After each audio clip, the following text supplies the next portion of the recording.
there, I'm ABC15 anchor Jane Caffrey, and here are your headlines. With the passage of President Trump's big, beautiful bill, experts say efforts to detain and deport people out of the United States are expected to ramp up.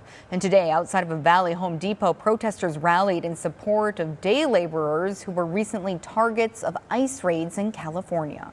ABC15's Adam Klepp joins us now, listening to their concerns. It's a common scene at hardware stores across the country. Day laborers waiting in the parking lot for work.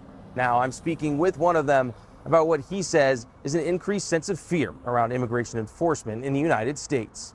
Agreeing to talk if I didn't share his name or face. One of the many day laborers who's been coming to this Home Depot for work says every day is now a risk. Pues la verdad, con la situación que está pasando. With the current situation happening, one doesn't feel very safe being at this place. The current situation is recent ICE raids in L.A. with agents arresting laborers outside of Home Depots. Que si salimos de la casa, when we leave the house, we are thinking we no longer know if we're going to return. It feels stressful. It feels very bad. No muy bueno. Well, there have been no confirmed ICE raids at or around Home Depots in the Valley, following the actions in L.A. and the passage of the big, beautiful bill. ICE Home Depot! Arizona activists are concerned Phoenix could be next.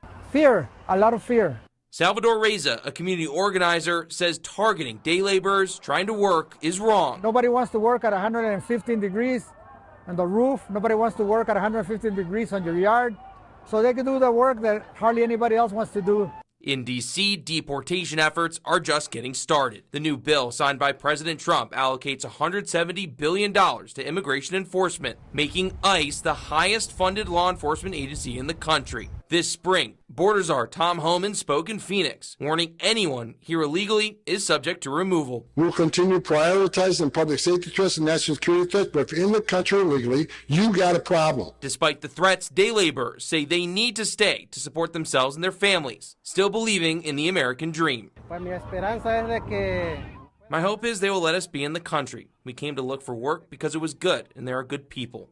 We want to be at peace in this place. Protesters say if there are Home Depots in the Valley ICE targets, they will organize a boycott, believing Home Depot should stop ICE raids in their parking lots, which are private property. Adam Klepp, ABC15 Arizona. Well, what goes better with hot dogs and fireworks on the 4th of July weekend than lemonade? A young Valley entrepreneur was out today with his pop-up lemonade stand that he started when he was just 6 years old. Photojournalist Nathan Gagne caught up with him to learn more about the business and how he's inspiring others. My name's Nasir. I'm 9. Thank you very much and good luck. Sometimes I see people sell lemonade on hot days, so I had an idea to make money. So I asked my uncle if I can make a lemonade stand, and we started to make it in 2022. We went from just selling cups to, now we have bottles, we have souvenir cups, we have T-shirts. We're just trying to scale up his business and just try to make it, professional as possible. We're trying to make him as enough money as possible so he can go back to school happy.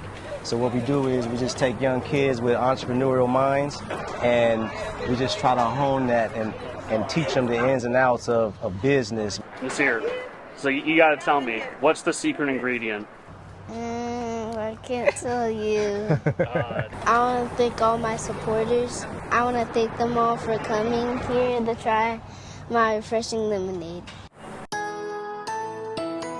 Tracking your most accurate forecast, I'm meteorologist Justin Hobbs. Let's get you started for your Sunday morning. Waking up, walking out the door, 87 degrees at 6 o'clock in the morning, warming up to 104 for those lunch and brunch plans. By the afternoon, 110. That's where we're going, putting us just a few degrees above where we should be this time of year. Remember, put that sunscreen on. You can burn in less than 10 minutes. Now we'll start the morning off in the high country. 50s and 60s there along the rim, 40s for the canyon, lower 80s in western Arizona. All the lower deserts getting above that 110 mark mostly here as we head into our Sunday and getting into those 80s and even 90s up there in the high country. 98 degrees in Sedona, so it may not be the best day for hiking as it is going to be quite hot out there. We'll continue this warming trend here as we head into the next week as well. Monday we're at 111 with air quality alerts in place. We're looking for some high ozone in our afternoon time frame. Continuing to warm from there. there. 112 for Tuesday, 115 degrees by Wednesday. That'll be our hottest day, just shy of the record. Temperatures will start to pull back just slightly. Still dangerously hot, even as we wrap up the week at 110. For the latest headlines, weather, and traffic, just head to ABC15.com or download the free ABC15 mobile app.